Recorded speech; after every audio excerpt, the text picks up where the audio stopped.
First one I got from Caleb Dooley yesterday was asking about recruiting, right? And recruiting is a major part of your business, right? Because what does it take to build a new technician, a new sales guy? How many hours? How much money? All that stuff is great, right? Like I love building from within. I would say probably 55 to 70% of my staff, somewhere in between there, has never worked anywhere else, which is great. But it's also good to go bring people from the outside, right? Different perspective, especially in the office staff, management positions, stuff like that. You want to start bringing in from the outside or someone that's been in a business that's bigger than yours, right? If you're in a $5 million business, I guarantee nobody in your business today knows how to get to 20 million. So what are you going to have to do to get to 20 million? You're going to have to find somebody that's done it before. You're going to have to find someone that's been in those processes before. Yes, you can go to best practices. Yes, you can do that stuff, but there's a different level of implementation when you get to that level. How do you jump from 20 to 30, 30 to 40 million? These are the questions that I'm asking my business right now. These are the questions that we're going through day in and day out. Who do we need to put in position to get to 40 million? Who do we need on this team, right? And the same thing you should be doing right now. Who should I be getting? This time of year is the number one time to start recruiting, right? Obviously, you want to make sure you got your house in order before you do that. But right now, a lot of companies are slower. They're sitting around. Their technicians think, even if they're on calls, right? Their company's keeping them busy. Employees, right? They think that so-and-so is getting the best call. He's getting the best call. They're not taking care of me. And I get a lot of my employees and other people's employees this time of year is like, they think that we're playing favoritism. We're doing all these things. But as business owners, we know we don't want to send people to calls unless it's going to bring back money. The only reason we're sending you these calls is to make sure you can take care of you and your family. So those things do come up. But right now, the people that you want have that negative mindset. They have that mindset that the grass is greener. And your job is to make sure that they understand that the grass is greener on your side, right? And for me, it is, right? We've grown 100% year over year in January. We're growing. We've added 30 employees this month. So adding 30 employees to new staff, we obviously weren't recruiting all those people and growing them. We were getting them from other people. The employees that you want work for your competition. So how do you start building a company that your competition wants to work for, right? How do you start getting them to attract to you? How do you start getting them to notice? I made a post earlier about me and my team starting to do, handle Facebook Reels and Instagram Reels and TikTok Reels for you, right? Because guess what? That is where that's where your employee is, right? Your internal customers are on TikTok. They're on social media. They're on Instagram Reels, Facebook Reels. They're watching those. What is your company saying right now? Is your company saying we're busy? Are you posting videos? Are you posting exciting things? Are you doing things that are going to get them engaged, that want them to come work there? Probably not. Probably if you guys aren't even utilizing Facebook Reels, Instagram Reels, or even TikTok at all. You might have a TikTok account, but you maybe posted one video, 2 videos. You got to start thinking, how are my employees that I want thinking right now? For me, you guys see what I do every day. I post 4 to 5, sometimes 7 videos a day on every social media platform out there. TikTok, Instagram, YouTube, LinkedIn, Facebook, everywhere. I post them all over the place. Do you think I do that because I enjoy making videos? I'm not doing that because I enjoy making videos. I know who's watching those, right? And I'm subliminally trying to get the people that I want. And the way you do that is you constantly in front of them. You're watching, they're seeing what you're doing. So I challenge you guys to start using social media as a weapon. Use it as a way to get new employees, way to get new customers, right? A lot of you guys use social media for customer acquisition, maybe it's estimates, tune-up, stuff like that. But really start thinking of social media as a weapon to attract your internal customers, because they're there, they're watching. And if you can put content out that entertains them, you're going to be able to get those people. So that's one way to be recruiting. Obviously, the best way to recruit is to get your employees to do it for you, right? If your employees start recruiting for you, it becomes a lot easier. So I always throw out this time of year, there's an incentive, right? An incentive for my employees to go attract new employees. I won't pay the new employee, but I'll pay my employee to bring me a friend, right? Because the best cheerleaders for your company, best cheerleaders are going to be the people that work for you that are already happy. So make sure you guys are happy first off, and then offer them, ability to bring people on and make a little bit of money. So those are my 2 cents on recruiting. Obviously, you can go to LinkedIn, you can go to all these things, but usually the person that you want is working for somebody else. They're not busy online on LinkedIn looking for a job. You got to find a way to go fishing for those employees and not coming to you and jumping into your net. So I suggest, if you guys are interested, I can help you guys start creating your own personal brand, your own company reels and stuff like that. My team can edit it for you. We can tell you what kind of stuff, the video and everything like that to help you with that. But that would be my 2 cents on recruiting. If you're having trouble recruiting, you either don't pay enough, you're not out there enough, nobody knows who you are, or you don't offer good enough benefits and things to incentivize people. Because I always say, if I'm a top level person, right, like to hire me, you want to hire Victor to come sell for you, you better have benefits in place. You better have paid vacation. You better have a great bonus plan. You better have all these things. Or you're not going to be able to attract A-level players. So if you want to attract A-level players, first, put the things in place to attract them. Second, let them know you're there, right? Be loud, be brash. Like, people give me shit because I'm always posting all the time. I ain't posting for you. I'm posting for me, right? I'm posting for me, my company, my brand. And that's what we do it for. So these are things that I would do. What's some kind of questions we got else? What other questions we got on there? No questions on there yet? What's going on, guys? I can't really see your names unless you accept it. But the other thing is right now, the constant question I'm getting is, what should I do for marketing? My phones aren't ringing, right? Let me let you in on a secret. Your phones aren't ringing. Your competitors' phones aren't ringing. Nobody's phones are ringing if the weather's not there, right? This is the time of year that separates the big companies from the little companies. Little companies will sit around and wait for their calls to come in, wait for them to come in, leave their guys at home, maybe put 2 guys in a truck. Where the big companies, the guys that understand how this thing works, right? It's a numbers game. How many people can you get in front of per day, and how much money are you expecting to make off those numbers per day, right? I need my guys in front of a minimum 3 calls per day, ideally 4 per day. How do I do that? Well, you got to be aggressive with it. You have to go fishing for customers, right? So we use outbounding, right? So obviously I have a company called Rocket Bookings. We use Rocket Bookings, and we're able to hook up to a dialer, and I'm able to take your database or my database, there it is, and I'm able to outbound call those people and get them booked in my schedule. We're right now booking anywhere between 30 to 40 outbound calls a day to make sure my team members have tune-ups to go run. And then you have to train them how to convert those tune-ups, right? A lot of you guys don't have technicians or don't have the skill set that's necessary to convert a tune-up into replacement. And if you don't have the skill set to turn a tune-up into replacement, when you get that tune-up call, you're upset as a technician. So I suggest, right, instead of being a broke repair company, you need to be a service-based company, right? You got to start thinking of yourself as service. We're coming out there to service these units, and when we service them, we know how to go through a process that creates something that people are going to want to buy. How do we unpeel that onion? What is our process to get those customers engaged and interested in doing something now rather than waiting until it's busy outside, right? So if you guys aren't running calls right now, I highly suggest you start outbounding your customer list. If you don't know how to do it, we will do it for you. And it's not that expensive as far as per lead. It's going to cost you a hell of a lot more to have your call center rep sit in there, make those phone calls all day. And she hates I'll tell you a secret. Your call center rep that answers inbound phones hates outbounding. She hates it. They don't want to do it. Half the time they're hanging up before the customer even answers the phone. Do you know that? I guarantee you, if you in your call center day and you really listen, a lot of them are making phone calls, pretending they're calling, and the second you're not looking, they're hanging up that shit. They don't feel comfortable in it. That's not what they're trained to do. That's not their profession, right? And especially if you don't pay them, right? You got to start incentivizing your employees to do things that are outside of the norm. You hired them to be a call center rep to answer phones. Now you want them to outbound. You got to incentivize them to do the outbounding part. Otherwise, it's never going to work. Do you recommend to train new techs or bring from the competition? So, yeah, I like that. Buy a plumbing company, no shoulder season. I'd agree. So we'll talk a little bit about me adding plumbing to my business over the last 30 days and how that's impacted my business, obviously in a positive light, right? So recommend training new techs? Yes. So for me, ideally, I want to take my techs. I want to find people that are green or hungry. You can go to, go to guys that are like bussing tables, serving tables, stuff like that. Good communicators. You can go, what was the one place I was thinking? Damn, I can't remember the place. There's a couple different places. Like I came from an oil change place, right? We have to upsell stuff there. So find places where these guys are used to upselling stuff, and you give them an opportunity to make more money and train them is the best way. But now if you're trying to scale quickly, it's going to be very difficult to scale that many technicians, right? You have to have enough good skilled technicians in, and then the green guys come underneath. The green guys have to be groomed.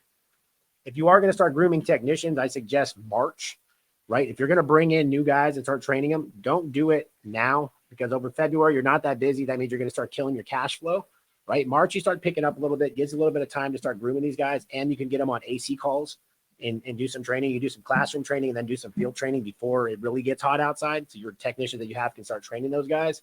And then by summertime, hopefully they're decent enough to be able to run a call and be able to make you some money. So don't hire those trainees too early, because then they're going to be sitting around through April, May. I would suggest hiring them like mid-March and then training them through May and letting them out on the field in May, or maybe like maybe middle of May, something like that. Get them out of training, get them in their truck, or by June.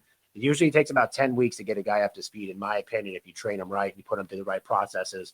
That stuff we do help with at Profit Rocket. If you guys are interested, I can help you guys go through that. Plumbing. So I had a question on here, going through an acquisition and adding or either acquiring a plumbing company. I have a new non-tech SPIF KPI incentive structure for full compliance. Yeah, go to the HR guy. HR guy is a partner of mine over at Profit Rocket. He's amazing. If you guys are a Profit Rocket customer of ours, I'm actually paying for his services for the year for you guys. So make sure to reach out to the HR guy. You'll get some information over the next week or so. We're onboarding all of our Profit Rocket customers to be HR clients, and we're paying for it out of pocket for you guys. So it's exciting news. First time you guys heard it, but HR guy and Profit Rocket are now partnered up on that end. So if you guys are planning to add a plumbing division or acquire a plumbing company, you need to be ready for it, right? I think personally, I would rather buy a plumbing company than buy an AC company. And a lot of people think I'm crazy for that, but at the end of the day, I believe in that, because you buy an AC company, what are you buying? A lot of liabilities, right? You're buying a company that maybe they've been in business for 5-10 years or whatever. Those units are going to start breaking down. You're going to have to start warranting those things. You're going to have to start dealing with them. When I buy plumbing companies, I find that there's less warranties, less headaches.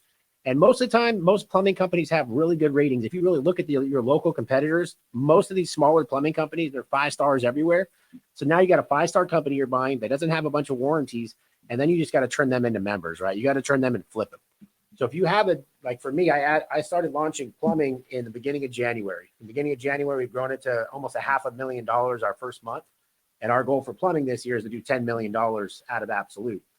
How are we doing that? Obviously, there's new customers. So new customer acquisition right now, this time of year, is actually cheaper for plumbing than it is for HVAC. Because guess what? Shit doesn't stop clogging up, right? Pipes don't start leaking. So these things are going to be year-round money. But what we're finding success in is flipping, right? We have our AC technicians flipping leads over to our plumbers consistently. And we have a SPIF and KPI in place for those technicians to turn leads over to our plumbing department. And then we incentivize those techs to turn those leads over to the plumbing department, right? So a lot of companies, they make the mistake. They're like, you need to turn leads to plumbing. Fuck you. You're not paying me. I'm not going to do it. So you got to find a way to incentivize those technicians to turn over those leads to the plumbing department. And it also gives you opportunities, right? So for my guys that are running those new tune-ups, maybe we did an install not too long ago. Now they're out there. They think, oh man, all I can get is IAQ or maybe some duct work or whatever it is. Well, now they have an opportunity for plumbing. So it's been good for us. But if you are going to open a plumbing department, you can't be the plumbing company that's doing fix or repair, right? You have to start running your plumbing company like we run our AC companies. I have a technician goes out. The technician goes out. He might be a selling technician. He might sell the job, or he might be a technician that turns leads, whatever it is. My technician goes out there. He sells the job. Install crew comes in and installs it. Technician's on to his other jobs. So to build a plumbing company, the first thing you need is installers, right? Find the labor. You find the labor, everything else will come. So you got to get the labor. That's what we did. We went and got the tech. We got the plumbing installers. Now we got the labor. Now we can go get those technicians. Those technicians are going to go run their 5 calls a day. Now they can sell 5 calls in a day, continue, go on home, and the install crew's coming in behind them installing it, just like an HVAC, right? You can't run that. If you're an HVAC technician that had to go out there, fix it, or go out there for a broken unit, diagnose it, sell the system, install it, all that stuff, now you can only run 1 call a day, right? Or maybe 1 every 2 days. Same thing with these plumbing companies. I find a lot of companies are having this issue, right? The plumbing companies, what they're doing is they have a technician goes out there. He sells a water heater or a Halo and a water filtration system. Now he has to go install those things the next week or install it that day. Now he can't run any more calls. Now you're bogged up, and now you can't hit your gross profit dollar per day. With adding a new service like plumbing, what does it say? Do you believe it's beneficial for contractors to start a podcast to work with conjunction with their personal brand? If you have time, right? So like anything else, it's how much time is it going to take you away from your business? That's one thing that I failed at a lot as I was growing my business, is I took a lot of my focus away and did other things like these live videos and podcasts and stuff like that. So yes, it does help with the personal brand. It does help, right? Like I have another one of my business partners, Mario from Attic Man, right? He posts a lot of social media videos. Well, guess what? It's working out for him. He's starting to get recruits. He's starting to get people show him up looking for work. So you'd be surprised how valuable it is, but make sure that you're not distracting yourself too much. I'm very known for distracting myself and not paying attention to the prize. Focus on the prize, and then you'll be able to do this stuff on the side. So that would be my 2 cents, but it does benefit to have social media content, does benefit to have a podcast. It does benefit to get people to listen to you, right? People can't follow you unless they know who you are. And they know who you are, you put out stuff that they want, they're interested in, they're going to follow you. And I think that's been very beneficial for me and my business, especially now. I mean, everywhere you go, people know who I am. They know my business. They know everything that we do. They know what we're about, what we stand for. So make sure you put all that stuff out there. It is important. Adding a new service like plumbing, how is the licensing handled? Do you have to hire so that's going to be state by state, right? I don't know what your licensing requirements are in your state, but I got a plumbing contractor's license in California. I also have electrical license. So we had to go get separate tests and go through that. I was able to get multi-trade just by taking the test and passing it based on already having contracting ability in the past. So I don't know what your state requires, but us, thank God in California, it's only one license holder and everybody can work underneath his license. So that's how it's set up here. See any other questions on there? Let's see.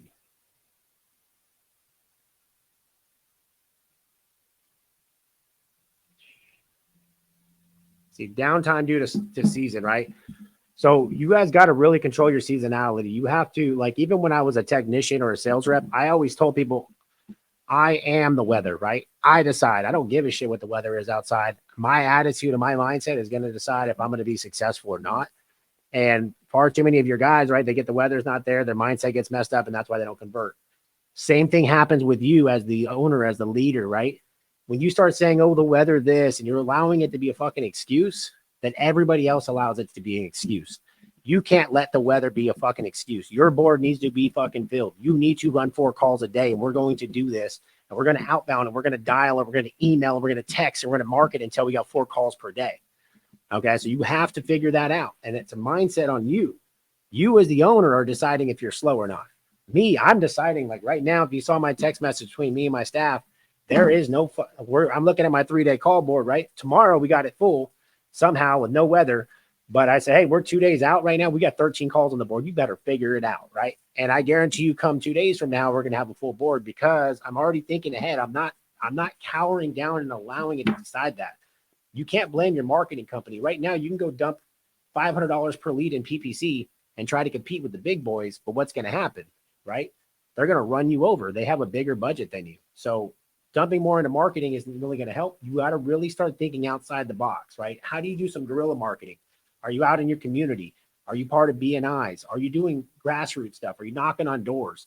Things that aren't as expensive are the things that you should be doing right now, because guess what? When there's no demand, that means there's no online traffic. That means you got to get really loud, right? You got to get out there and you got to be in front of people. You got to shake more hands. You got to kiss more babies than you are right now. And I think that would be my number 1 2 cents is you cannot tell your staff there's no weather, it's slow. You have to go in and say, hey, look, why is our board not filled? And when they say, well, the weather outside, say the weather doesn't matter. How many customers are in your database? 1,000? 1,500, 2,000, some of you guys. I got 2,000 people in there. I guarantee you that 20 people in there want a tune-up, right? I guarantee you hundreds of people in there probably want a tune-up. You just have to make that decision. You have to hold them accountable, right? And that 3-day call board is very, very important. What are the top 10 things hold on. Memberships, do you do cleanings or just offer discounts of priority service and discounts? Service agreements mean doing cleanings. We do cleanings, right? So every call that I run, it turns into a cleaning. I don't care if it's a diagnostic. I don't care if it's a tune-up, whatever it is, every call is a cleaning. So this is a mindset thing too. You guys have to change, is that you're like, your technicians go out there for like these filter changes, right? Dude, if I'm out there, we should be tearing that unit apart, cleaning it out, bringing it back like new, explaining it. I don't know if you guys have ever been through any of my trainings before, but I teach these guys how to take these tune-ups that were maybe check-in tunes, right? We used to be there for 15 minutes. I turn them into a new process. And when you turn it into that new process, all of a sudden it starts spitting out coins, right? And I proved it in a bunch of different markets. And everybody that follows my tune-up process starts making a lot more money. What's happened is you guys are allowing your guys to go out there and act like those aren't opportunities. If you're out there, it's an opportunity call. And those guys need to be doing a proper tune-up, which is taking the units apart to show customers. You can't show them everything unless you take it apart. You're not opening coils. You're not taking the top off condensers. You're not showing leaky fan motors. You're not showing clogged up coils. You're not showing heat exchangers that are burnt to a crisp. You're not showing the ductwork. Then you're not doing your job. And so you guys got to make sure you put a better process in place, because a lot of guys like, I don't want to run tune-ups because I don't make any money. Yeah, of course you don't make any money because you don't have a process. You don't make any money if you don't have a process within your business. So that's what I would suggest, is figuring that out. HR guy, I love you. You are selling. What are the top 10 things you took action on in the last 3 years that made the most difference of your growth? Top 10 things, that's a lot of things. Number one is I gambled everything. So a lot of people don't realize that I've been to zero a lot of times, and I just have an unwavering belief that I'm always going to figure it out. So I think it's one of those things, is being able to gamble right. So, but gamble smart. Go talk to people before you gamble. I made a lot of gambles early that I didn't communicate with anybody. I didn't talk to it and run by anybody, and it got me into trouble. So now, like, if I'm going to make a gamble, it's calculated, right? Hey, what's going to happen if I do this? What are the worst things that can happen? So really start figuring that out before you make decisions. But, you know, you got to be able to gamble on yourself. If you're sitting on $1 million in cash, dude, you're probably sitting on a $50 million business. You're just not taking the opportunity. I would convert that cash and go start growing that business into something. So a lot of guys that get to that $3 million, $4 million point, they start hoarding cash. Dude, you got to start spending that money. Use that money like soldiers, right? But your soldiers out there, and your soldiers are going to go to war for you, that is going to grow it to a bigger amount. So I think that's one thing, is don't hold back too much on that. Top 10 things. The next thing is obviously training. So, you know, one of the big things that we've always done since day one is training. Like, there's no week that goes by that we aren't meeting, going over things, going over the struggles, going over objection handling. You have to become, like, especially when we're going into this new economy and all this stuff, you got to be a verbal warrior, dude. Like, your guys need to have word tracks down like crazy. Like, my guys have a word track for every single objection you could think of. And when they come and you give my guy an objection, he has a rebuttal within seconds. And that doesn't happen because we don't train, right? Training is key. The company that trains the most right now is going to win the summer. They're going to win, obviously, during this recession. That's something I would focus heavily on. When was the last time you really went over some word tracks with your employees? How do you overcome these objections? How do you get those people, those no's to turn into yeses? That's exactly what I would do. Which is growth wise. Let's see here. Let's see. I'm an electrical contractor. What milestones do you shoot for? I can't read that. For example, 2 service techs of 10 to 20. What are obviously we're based on profit. I would say that I'm not the KPI guy on electrical, so that's definitely not my forte. So I won't pretend like it is. But there are some guys out there. I got some coaches on my team that know electrical. I don't know very well. The one thing that I talk about at every appointment that helps close is urgency, right? So one of the things that I do within my business, and something that I coach every class that I have, is I make them write down 5 reasons why they should buy today, right? Before they ever get to the house, when they wake up in the morning, my guys do it as a ritual, right? What's a reason why someone should buy today? And I write down 5 different reasons, because what happens is when you subconsciously start overcoming those objections in the morning, when you get in front of a customer, you can overcome those objections quickly, right? You shouldn't hesitate on objections. Well, I want to wait a couple months. Okay. I'm just confused on why you want to wait a couple months. Like I told you earlier, you know, right now the manufacturer is offering this crazy incentive on this rebate, but also 2 months from now, that's almost summertime. It's going to be cash, check, or credit card. Right now, the manufacturer is offering this no money down option. The cool thing is you don't got to make a payment for 12 months, right? I already had that objection in my head in the morning when someone tells me that. Well, I want to wait a couple months. I'm just confused why you want to pay a little bit more money, because in reality right now, we're in between seasons, between winter and summer. This is the best time to buy. If you want to wait right before summer, that's when everybody does their price increases, because like you said, supply and demand goes on. And then at that point, it's cash, check, or credit card. You're going to pay more money, and you're not going to be able to get exactly what you want exactly what you want today, right? So you got to be able to have those word tracks ready to overcome those objections early. And if you can do that, then you can win in the day. So I think that's the one thing that I would do. What are some of the better tech trainings you have found? As far as technical training, out in Arkansas is a great one. I went out there, when I was working at Service Champions Leland, it sent me out there to the Ultimate Tech Academy in Arkansas. That was a great training. I think that was something that helped define my career as far as the training he sent me to. So I'm grateful for that. But They helped me a lot on the technical side on the low voltage stuff, because once I understood refrigerant, I understood all the other ones, but once I understood low voltage and how that worked, that was big for me. But Ultimate Technical School in Arkansas is great if you have technicians. If you guys are looking to train technicians on how to turn tune-ups into money, you need to come out to California and hang out with me. I got 2 classes coming up next month in March. One of them is literally just a tune-up class on how to turn leads and how to convert tune-ups and service calls into replacement. That's a great one. If you're looking for sales classes, I run 2 sales classes a year. Okay. My master sales class is the best sales training class you will ever go to for home services. Okay. For HVAC, you're not going to find a better sales trainer. I have one March 23rd and 24th, and I have one in November. March 23rd and 24th, I think I have like 4 seats left or something like that. If you're interested, let me know. I'll get you signed up. It's only $795. If you're a Blueprint customer, Profit Rocket Business Blueprint customer, it's only $495 per person. That is the best sales training class you'll ever go to. I promise you, there's not a better sales trainer. There's not someone that's going to teach you as many nuances as I can teach you, and teach your guys in 2 days. I'm going to give them tricks to make you a bunch of money. So I would suggest that. Technical Arkansas, come out to me. I have a tech tune-up class that's coming up in a couple weeks. That one's a great class too. You guys have any other questions on here? I'm trying not to take up too much of your time here. I'll take one more question. While we're waiting for that question, if you guys haven't checked out, obviously today we launched Prime Supplements. If you go to prime-formulas.com, you can go ahead and check out the new supplements that we launched. I'm pretty excited about this. A lot of people don't know that I've been working on this in the background. My background is fitness. That's what I did, all through my early 20s. I was a personal trainer. I worked out every single day. That's what I did. And then I partnered with a good friend of mine on the supplement brand to bring some badass product. I also have some amazing products coming over the next 6 months for technicians, like tech bars, like full meal replacements. So when they're in their truck, they'll be able to take a bar and eat that. So that'll be good. No questions. Just trying to try out the Prime workout. There you go. Free workout. All right. So one more. I'll wait another about 20 seconds for questions. If you guys see all the drama going on between me and Ishmael, it's real. So he just got me kicked out of Rhino X. Thanks, buddy. You're the best. I can't believe you're so scared of me. You kicked me out of an event. Anyways, you had to start over. What were the few things you would do first before you start your business? First thing I would do is make sure I had the right capital, right? So making sure you have your finances in place, making sure you have an ability to get cheap capital, right? So if you go start a business and you grow it really fast, a lot of banks don't want to do anything with it. Yeah, the classes are through Profit Rocket, or he DM me. I'll get you set up with the classes. So, but I think if I was to start over, it would make sure that I can had access to capital, right? Make sure you have your finances in order. Make sure all that stuff's ready. Make sure you put a business plan in place on how you're going to go to market, who your target audience is.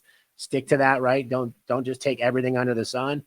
And the third one would be start before summer. Don't start after summer. So I started in August, at the end of August. So when you start at the end of summer, you don't get the opportunity to make all the cash to roll it into the off season. So if you're going to start a business, start it in like April and make your money over summer. So you have a fat cash flow going into the off season, and you're in a better position. So I started mine at the end of summer, wasn't able to cash flow as much as I wanted to. So I had to float a lot of stuff through the winter when I could have been ramping up. So we love you guys too, man. I hope you guys, if you guys haven't got signed up for the Profit Rocket Growth Summit, dude, you guys are out of your mind. Like, this event I'm going to put on in September is going to be the best home service event there ever was.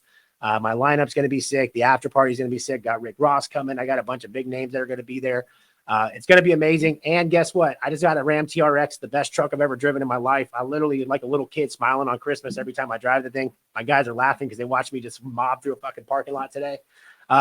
Get that damn TRX. Sign up before March 1st. You can win a Ram TRX. I'm going to bring it out to Austin for you. You can drive around Austin, and I'll ship it back to your house. Okay. So we're going to get you a brand new TRX. Get signed up before March 1st. Tickets are on sale. If you buy more than 3 tickets at a time, you actually save $200 per ticket. So go check out that. Check out my Prime supplements. I cannot wait to see you guys in September. I'm going to bring some fucking fire to this event. After I just got kicked out of Rhino, now I'm for sure throwing the best event of the fucking year. I'm going to show you what the fuck's up. I don't get kicked out. I kick out. Let's go. See you guys. Love you. Go to Prime. Get that shit.